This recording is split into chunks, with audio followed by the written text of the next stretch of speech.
Coming into Medicare can seem very expensive if you're not prepared for it. I'm going to go through some of those costs right now so you can get a handle on things. So stay tuned.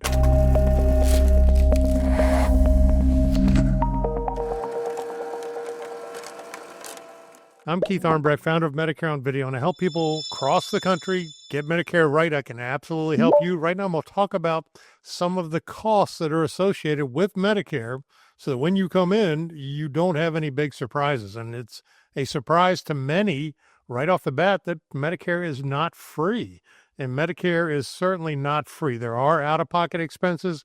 There are premiums, deductibles, co-insurances, co-pays, all that kind of stuff that we need to understand. So the first thing to understand when we come into Medicare, you have original Medicare Part A and Part B.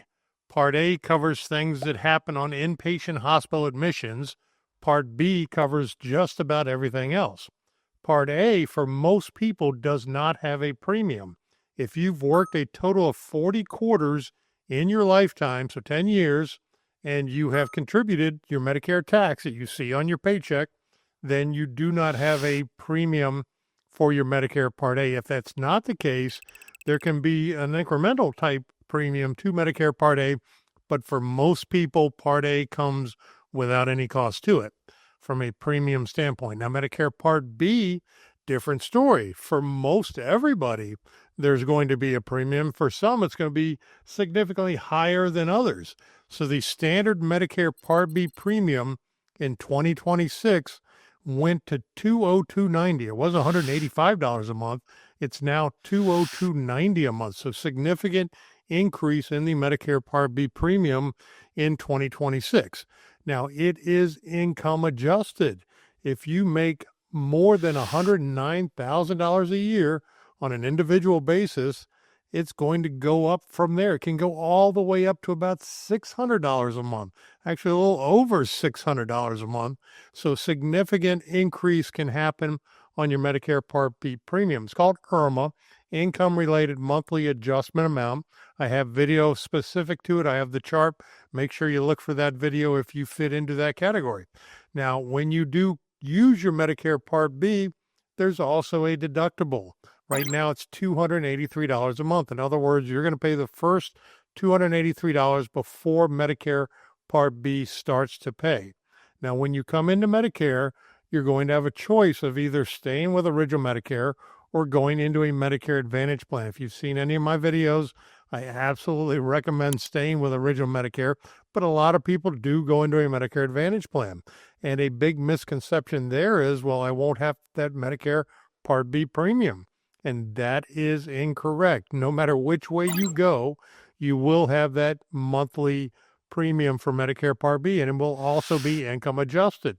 So if you make more than the $109,000, you'll pay more than the $202.90. Now, what you would not have is the deductible necessarily for Part B if you go into a Medicare Advantage plan. But Medicare Advantage plans has its own set of restrictions and out-of-pocket expenses and things like that. We're not going to get too deep into Medicare Advantage right now. We're just talking strictly about original Medicare and how it functions. You also have Medicare Part D, which is drug coverage. So there are certainly out-of-pocket expenses involved with that.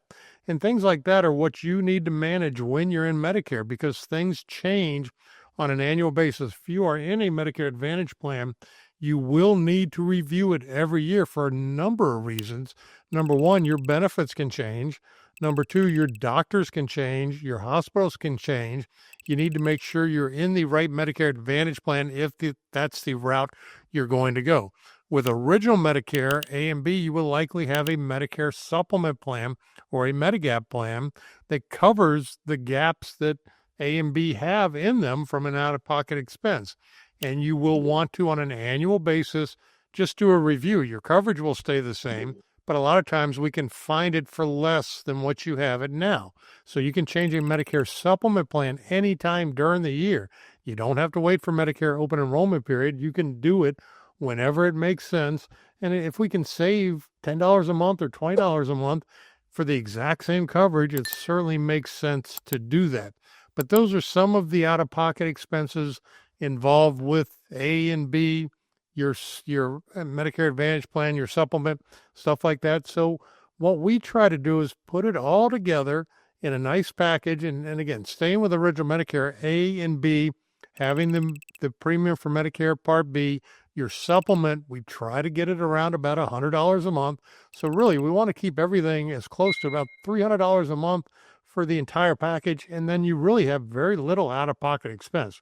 Medicare Advantage, you'll have a little less going in. In other words, it could have even zero premium, but you have a lot more out-of-pocket expense as you use it. So if you want life to be simple and easy going into retirement and into your later years for travel and everything else, original Medicare with a supplement just makes a lot of sense. Actually, very good once we put it together the right way. So I hope you found this helpful. We'd be glad to help. Just reach out, visit MedicareOnVideo.com, give us a call. We'll walk right through everything for you, and we'll put all your pieces in the right places. Hope you have a fantastic day.